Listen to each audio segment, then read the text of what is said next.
చూడండి బాగా వచ్చింది, చాలా మెత్తగా బాగా చాలా బాగా వచ్చినాయమ్మా. ఇప్పుడు పూర్ణ కుడులమ్మా, దానికి డ్రై ఫ్రూట్స్ అంతా కొద్దిగా వేయించుకున్నాము. దానికి నేను ఆల్రెడీ వేయించి పెట్టేసుకున్నాను, అవి వేసుకుందాము. హాయ్ అండి అందరికీ, నేను పుష్ప చేతుల స్వాగతం. ఇప్పుడు మనం పూర్ణ కుడులు చేసుకుంటామమ్మా. పూర్ణ కుడులు చేసుకొని చూపిస్తాను ఎట్లా చేసుకోవాలని, మా పద్ధతిలో చూపిస్తా.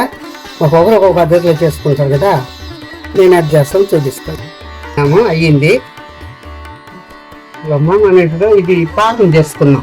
ఇది పౌడర్ మిక్సీకి వేసుకున్నాం కదా, అంత డ్రై ఫ్రూట్స్, నూగులు, శనగగింజలు.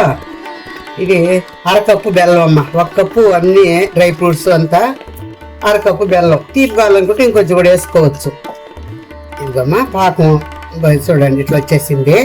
మన పుల్లు పాకం అవసరం లేదమ్మా, కజ్జాల పాకం మారిగా చూడండమ్మా. కచ్చా పచ్చగానే వేసుకున్నానమ్మా. ఇంకా నూనె కావాలని వేసుకోవచ్చు, ఇంకా కొంచెం రప్పు కావాలని వేసుకోవచ్చు.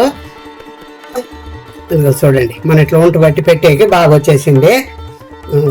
ఇంకా కుడుము చేసి చూపిస్తాను.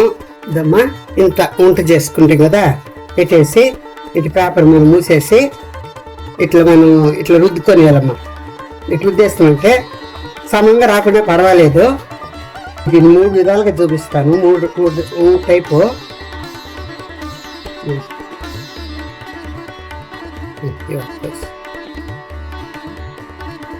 ఇది ఒక టైపు చూడండి, ఈజీగా చేసుకోవచ్చు రానోళ్ళు కూడా. ఇదిగోండి ఇది ఒక టైపు.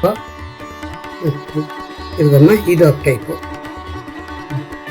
ఇదమ్మా ఇట్లా చేసుకున్నాను, ఇందులో వేసేసి చూడండి ఇట్లా చేస్తామంటే ఏళ్ళతో చేస్తే పలసగా వచ్చేస్తుంది. పైన మళ్ళా మనం పూర్ణం వేసి క్లోజ్ చేసుకునేయాలి.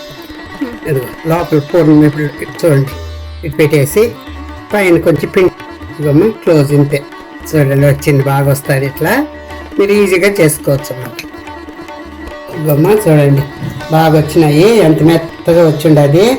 ఇట్లా ఇడ్లీ దీంట్లో కూడా అమ్మా స్టీమర్ ఉంటుంది, ఆ ప్లేట్లు అయినా కానీ టరిటాకులు వేసి పెట్టుకోండి, ఖర్చుకు కూడా బాగా వస్తుంది. లైక్ చేయండి, సపోర్ట్ చేయండి. Thank you.